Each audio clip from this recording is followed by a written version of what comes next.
Et donc, je vais aussi partir du point de vue d'une enquête qui a été menée dans un territoire bien précis, donc en précisant que c'est des résultats qui n'ont pas vocation à être généralisés, hein, ce pas des résultats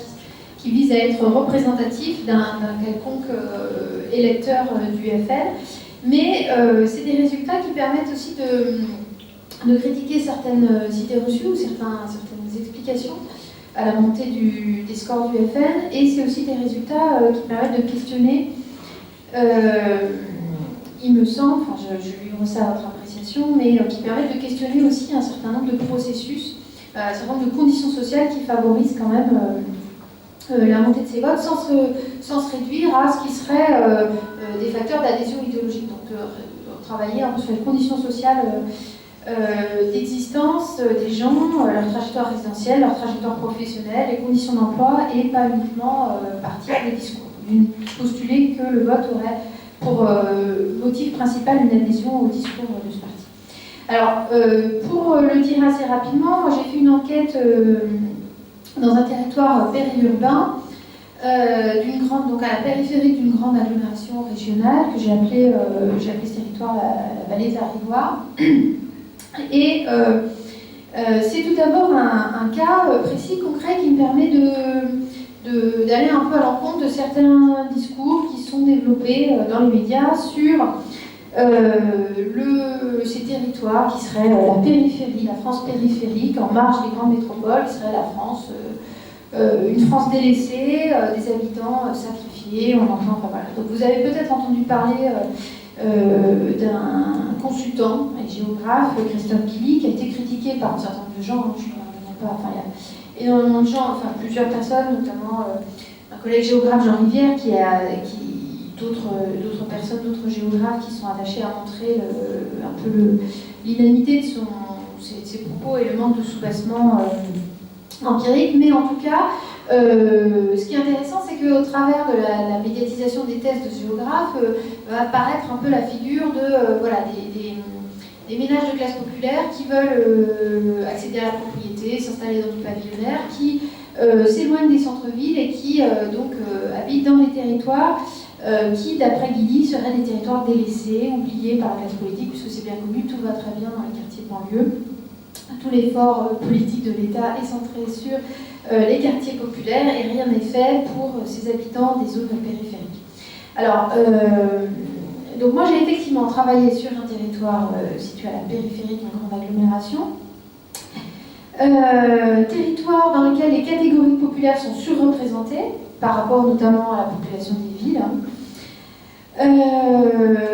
J'avais différents chiffres, hein, mais bon, des chiffres pas très récents, mais en 2008, juste vous dire ça très rapidement, 44% des hommes dans ce territoire sont ouvriers. Donc il y a une forte surreprésentation des ouvriers, notamment parce que dans ce territoire, il y a eu, et c'est ça qui m'a un peu intéressée, il y a eu aussi un mouvement de redéploiement industriel à partir des années 70. Il y a des projets portés par l'État d'aménagement de zones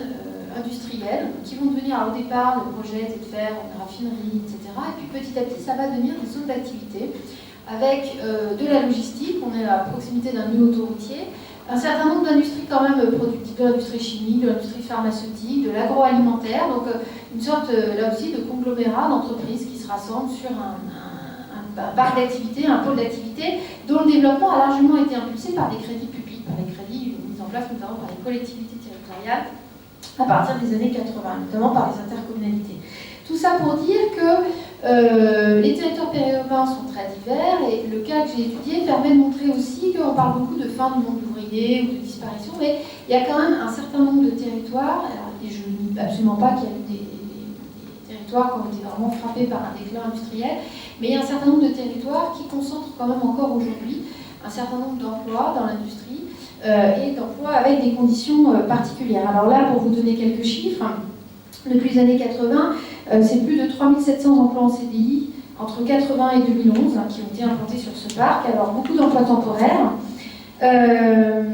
des emplois qui sont éclatés sur plus d'une centaine d'établissements. Donc je le disais tout à l'heure, dans des secteurs très divers, de la logistique à la chimie, à l'agroalimentaire, la production automatisée, la maintenance, il y a des sous-traitants de l'industrie automobile, etc.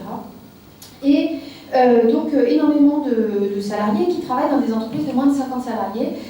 dans lesquelles également, dans ce type d'entreprise, dans lesquelles il est plus difficile difficile d'avoir des implantations syndicales, des structures syndicales qui s'implantent. Et je dis ça aussi parce que, au travers, donc c'est un cas particulier, un cas précis que j'ai étudié, mais moi ce qui m'a intéressé, c'est de regarder aussi l'histoire de ce parc industriel, et c'est dans les années 70, un grand notable local qui est aussi giscardien convaincu, qui est un aristocrate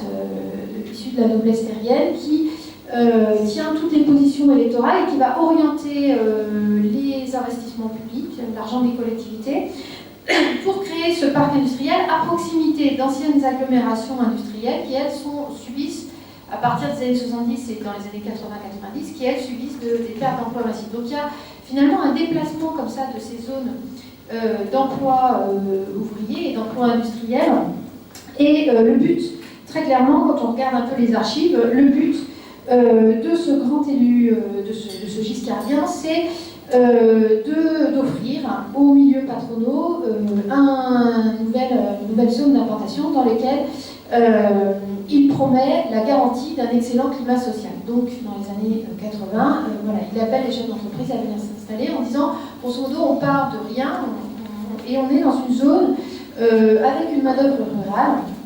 Et on retrouve ce discours-là jusqu'au début des années 2000, où les gestionnaires de la zone écrivent que la population locale va se fidéliser volontiers en adhérant à la philosophie et à l'esprit d'entreprise. Donc il y a vraiment un projet politique, ça a été montré par Gérard Moriel, il y a un ouvrage qui s'appelle Le contournement des forteresses ouvrières, qui a été écrit dans les années 80 par deux chercheurs qui avaient travaillé sur une de ces nouvelles zones d'activité en Haute-Normandie, par exemple.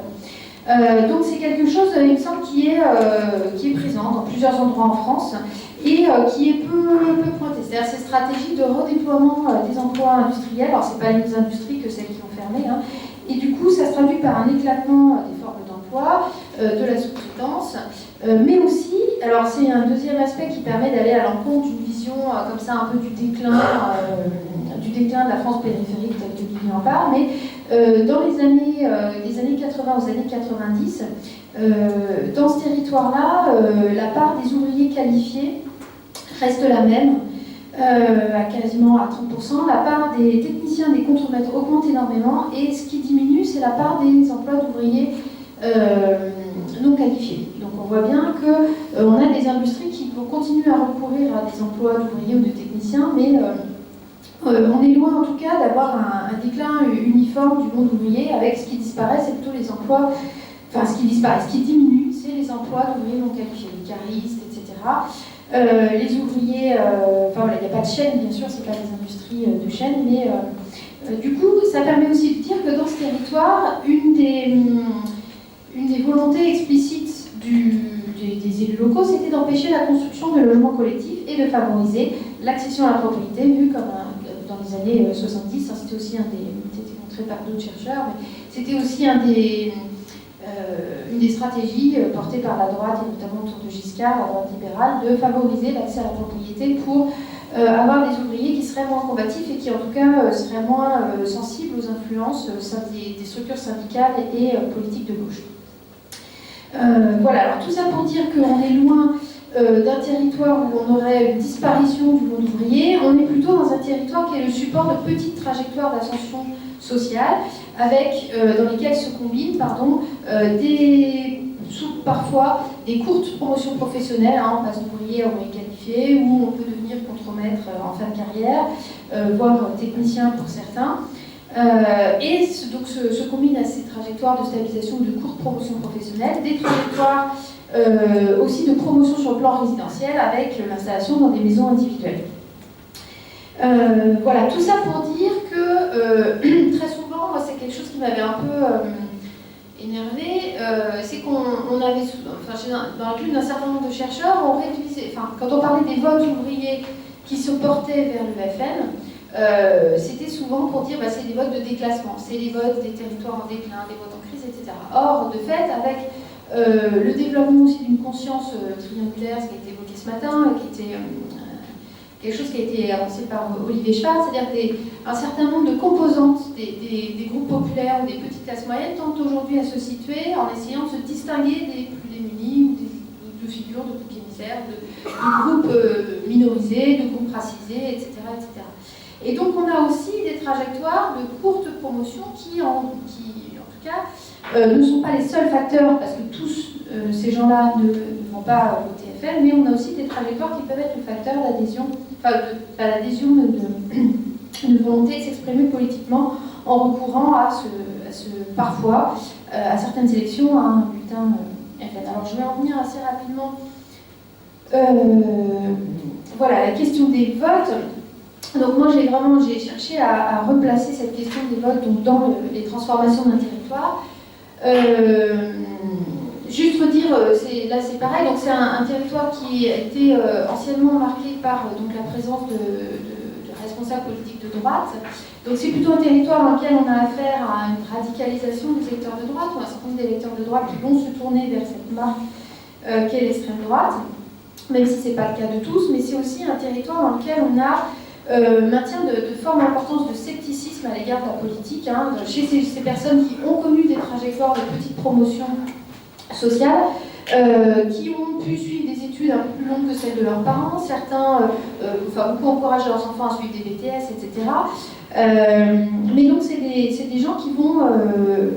c'est une attitude assez partagée parmi eux, c'est cette attitude de scepticisme qu'on retrouve à cet éloignement vis-à-vis de la gauche institutionnelle,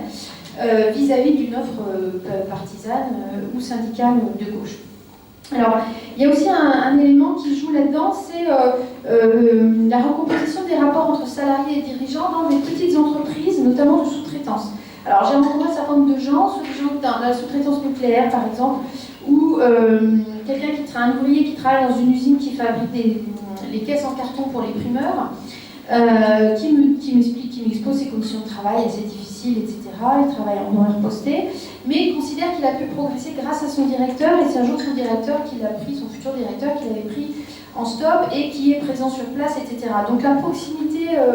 qui peut être ressentie, ou en tout cas l'identification avec, dans les petites entreprises, notamment les entreprises sous-traitantes, favorise aussi une attitude de scepticisme ou de défiance vis-à-vis des grandes mesures politiques qui sont soupçonnées de ne pas être tout à fait adaptées aux activités économiques, etc. Voilà, donc, alors, je vais pas détailler ça, mais j'avais rencontré donc, parmi les gens dans ce territoire un certain nombre d'électeurs du FN. Alors, il y a quand même encore toujours des gens des freins à l'affirmation de ce vote, ou en tout cas d'affirmer un vote régulier. Mais ce que je vais dire peut-être très très rapidement en 2 minutes, c'est quand même que dans ce territoire, les gens qui sont les plus visibles, qui ont les discours les plus affirmatifs sur le fait qu'ils vont voter FN, c'est loin d'être les ouvriers les plus démunis ou d'être les gens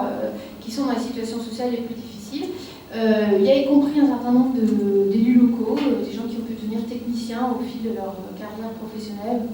petits encadrants, qui vont petit à petit se tourner vers cette marque parce que vont se dire on a des lourdeurs administratives, et puis avec une volonté également de tenir à distance la figure des groupes racisés, donc d'empêcher l'arrivée de ménages, et c'est pas uniquement l'immigration, c'est aussi maintenir une forme de domination symbolique des habitants blancs de cette commune, de préserver une sorte d'image comme ça du résidentiel loin des grandes cités de banlieue, et donc la volonté d'essayer de rejeter à distance des familles qui sont perçues comme étant racisées. Voilà, je ne vais pas détailler un peu plus, mais en tout cas, ce que je voulais dire, c'est que on ne peut pas rassembler l'ensemble, en tout cas pas l'ensemble des votes, sous l'idée il faudrait comprendre des classes populaires qui subiraient des choses extrêmement dures, parce que voilà, il y a aussi des formes de domination interne. Donc là, il y a aussi des fractions des classes populaires qui aujourd'hui, je ne dis absolument pas qu'elles ont des conditions de vie favorables, enviables ou quoi que ce soit, mais qui arrivent quand même à connaître des petites formes de stabilisation. Et donc voilà, on a tort parce qu'on entend souvent le discours de mais il faut quand même entendre, dans la classe politique, il faut quand même entendre ces électeurs de FN, la vie n'est pas facile pour eux, etc. Qui me semble être un discours qui peut parfois tirer vers le misérabilisme, ou en tout cas faire fi d'une certaine part de la réalité sociale, qui est que les électeurs du FN ne se recrutent pas uniquement parmi les fractions les plus désaffiliées des classes populaires. Et puis, comme on est à la fin d'un... Enfin, on est encore au milieu d'un mouvement social contre la loi travail, voilà, il me semblait important de revenir sur ces stratégies patronales et portées par un certain nombre aussi d'élus locaux, stratégies comme ça d'encadrement des emplois industriels,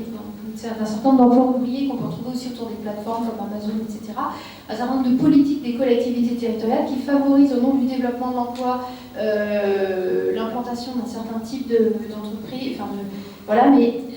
plus largement des conditions d'emploi, des conditions de travail qui peuvent jouer un rôle dans la désyndicalisation et